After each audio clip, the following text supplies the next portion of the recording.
secteur public, encore appelé audit interne de la gouvernance des entités publiques par des auditeurs indépendants privés.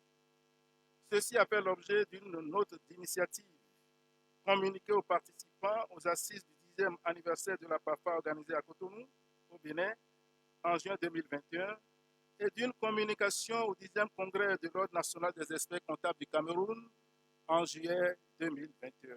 De quoi s'agit-il?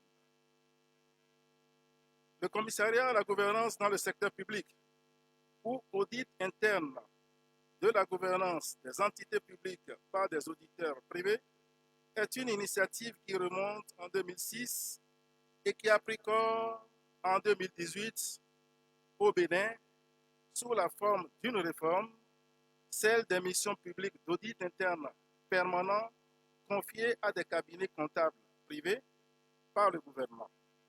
Mise en œuvre d'abord au niveau des agences de la présidence de la République chargées de l'exécution des projets prioritaires du gouvernement, elle est ensuite étendue aux sociétés d'État, puis aux ministères.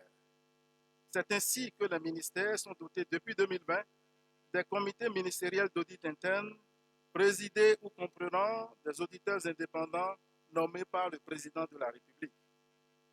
L'audit interne de la gouvernance des entités publiques par des auditeurs indépendants se distingue des autres audits par son caractère essentiellement préventif, formatif et préservatif. Il se veut un dispositif d'anticipation, de veille et de dissuasion. L'anticipation suppose qu'il faille formaliser et renforcer les systèmes de contrôle interne et de gestion des risques des entités publiques et définir des contrats d'objectifs pour tous leurs animateurs. Par veille, il faut entendre la surveillance professionnelle régulière du fonctionnement adéquat des procédures instituées et des parcelles de responsabilité de ceux qui ont la charge de la gestion des affaires publiques. La dissuasion requiert que des sanctions ciblées, positives ou négatives, soient prises pour favoriser l'autodiscipline et pour décourager les tendances aux indélicatesses de gestion. Il s'agit en définitive d'obtenir des acteurs actuels et futurs de la vie publique des comportements administratifs et financiers vertueux en créant un contexte et un système de contrôle et de dissuasion incitant ou conduisant à la bonne gestion des entités et des services publics.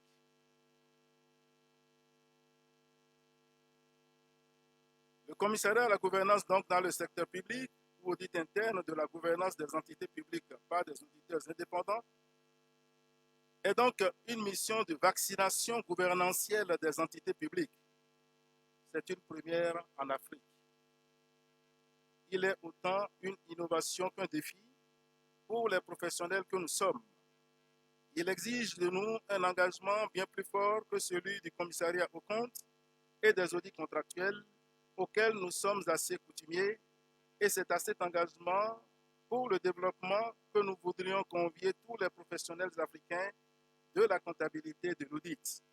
Nous sommes au pilotage de ce train et avons l'équipement professionnel requis pour le conduire à bon port et même pour ensemer la contagion au-delà des frontières du continent africain. Jouons donc pleinement notre partition dans cet ordre naissant de la nouvelle gouvernance publique et à la PAFA, nous proposons d'endosser cette initiative et d'en assurer la diffusion sur le continent. Aux autorités politiques mozambicaines, nous adressons notre proposition et les prions de faire partie des pionniers en Afrique pour endosser cette nouvelle mission partagée, secteur public, secteur privé, impliquant des auditeurs privés dans la surveillance, la prévoyance et l'encadrement des institutions publiques. À toutes les autorités politiques africaines, nous adressons le même message.